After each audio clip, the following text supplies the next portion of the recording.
Going. Beautiful Perth day again. Yeah, no, it is fantastic weather here. Oh no, we're very pleased with the outcome.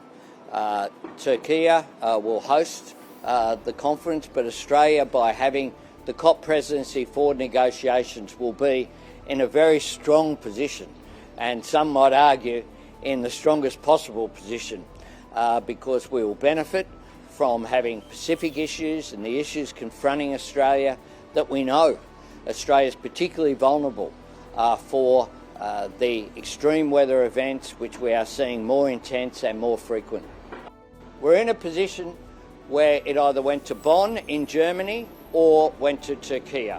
Our priority was to support the multilateral system, but also to get a good result for Australia and the Pacific.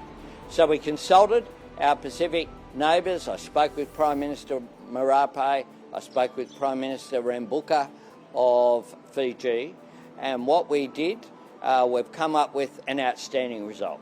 COP31 will be hosted by Turkey. Turkiye will have the COP presidency, but Chris Bowen and Australia will have the COP presidency for negotiations in the lead up to the conference in Turkiye, but also at the conference in Turkiye. Part of that will be a pre-COP meeting to be held in the Pacific at a location to be determined by our Pacific family friends.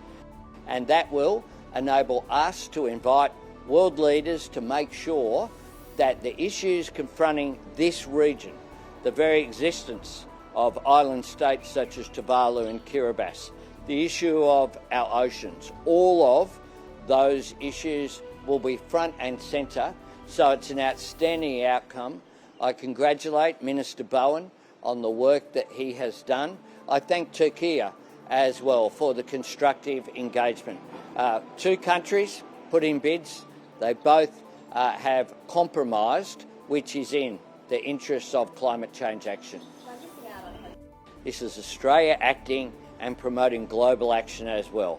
This is a very strong outcome. The COP president will be Turkiye. It wasn't possible to have, under the rules, a joint presidency, but Turkiye has agreed that Minister Bowen and Australia will handle the negotiations in the lead up to the COP. Thanks very much. Thank you.